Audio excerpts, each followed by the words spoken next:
کے حوالے سے خاصے سوال موصول ہوئے ہیں۔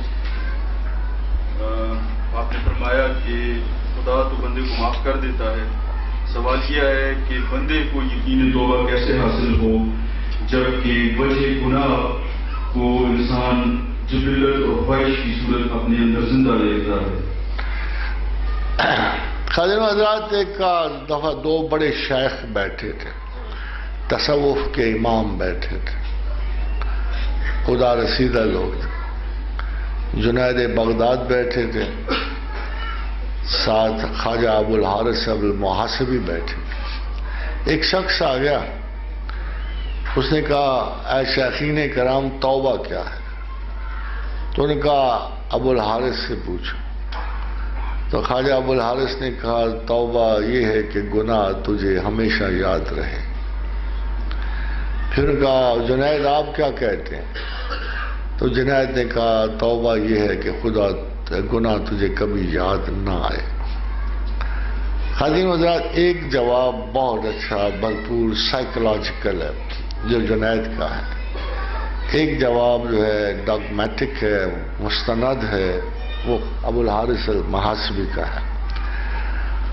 ابو الحارث المحاسبی کا مطلب یہ ہے کہ توبہ ندامت پیدا کرے، آپ مسلسل اسے یاد رکھیں، اس کا خوف آئے خدا کے غضب کا، اور مگر اس میں ایک المیہ ہے کہ تھوڑے عرصے کے بعد جب آدمی گناہ کرتے کرتے اس کی طاقت مدافعت کم ہوتی ہے تو پھر اس گناہ کی وہ لذات جس کی وجہ سے اس کا ارتکاب کیا دوبارہ پیدا ہو جاتی ہے، اور کچھ عرصے کے بعد دوبارہ اس گناہ کا ارتکاب کرتا ہے اگرچہ وہ اس کو پسند نہیں کرتا۔ پھر کچھ عرصہ اس پہ ندامت کا غلبہ ہوتا ہے، وہ پکا ارادہ کرتا ہے اب نہیں کروں گا، اب نہیں کروں گا، اور ہوتے ہوتے وہ ندامت کا وقفہ کم ہوتا جاتا ہے اور لذت کا رتبہ بڑھتا جاتا ہے، تاکہ وہ ایک دفعہ کہتا ہے کہ I am forced to do it again and does it again.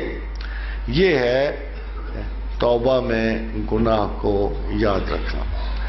اور جو شیخ جنید نے کہا ہے یہ مینٹل ڈیسیشن ہے، ایک بڑا سٹرونگ کلیئر مینٹل ڈیسیشن ہے، اور اس میں صرف یہ کہنا ہے کہ I won't remember it because I don't have to do it. میں نے کام کرنا ہی نہیں تو میں اس کو یاد کیوں کروں، میں اسے بھلا دیتا ہوں۔ یہی مطلب ہے اس حدیث کا کہ جس نے توبہ کی وہ ماں کے پیٹ سے تازہ چنا گیا۔ Once you are very clear کہ یہ گناہ ہے اور آپ نے کہہ دیا کہ میں نے آئندہ نہیں کرنا، تو اس کو یاد کیوں کرنا ہے؟ پھر اس کی یاد بھی بھلا دیتے۔ اور دیکھو خدا نے سب سے بڑی سزا جو رکھی ہے انسانوں پر کہ ڈرو اس بات سے کہ وہ تمہیں حافظے سے ہی بھلا دے، ڈرو اس بات سے کہ خدا تمہیں اپنی یاد سے نکال دے، وہ تمہارے بارے میں ہر چیز بھول جائے، پھر وہ تمہیں اصول میتھمیٹیکل رولز پہ چھوڑ دے گا، پھر ہر چھوٹی خطا کے بدلے ایک آفت تم تیار پاؤ گے، دیکھو گے اسے۔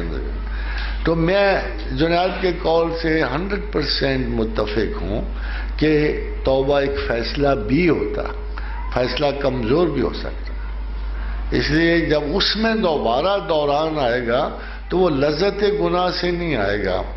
اس لیے آپ اگر گناہ چھوڑ سکتے ہو اور توبہ آپ مکمل کر سکتے ہو تو صرف اس ایک بات سے کہ you make a decision and ask God کہ وہ آپ کو اس میں توفیق دے دے۔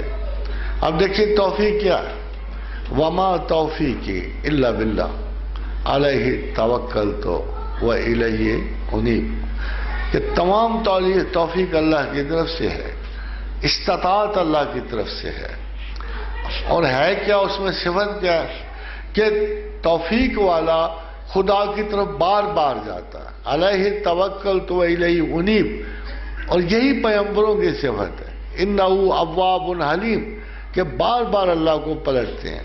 تو میں نے آپ سے پہلے بھی عرض کیا تھا کہ پلٹنے کا فاصلہ کم ہونا چاہیے، یہ نہیں کہ سال کے بعد پلٹو اور توبہ کرو یا 1000 سال بعد پلٹو، پلٹو، خطا ہو تو پلٹو، خطا ہو تو پلٹو، خطا ہو تو پلٹو۔ اور اس پلٹنے کے ساتھ پھر اللہ کی توفیق آپ کی بقا میں شامل ہو جائے گی. جب اللہ کی توفیق شامل ہو جائے گی تو خدا دو بندوبست کرے گا. ایک تو آپ کو گناہ سے بچنے کی تقویت دے گا، دوسرے وہ ماحول ختم کر دے گا جس کی وجہ سے تقویت پیدا ہو رہی ہے. اور یہ دوسرا کام جو ہے صرف اللہ ہی کر سکتا ہے اور کوئی نہیں کر سکتا. سر اسی سوال کا دوسرا حصہ ہے کہ اگر ایک انسان سے بھائی جی بات سنو، اگر ایک سوال کے 6 حصے نکل آئے تو رات پڑ جائے. آخری سوال کرو. سر آخری سوال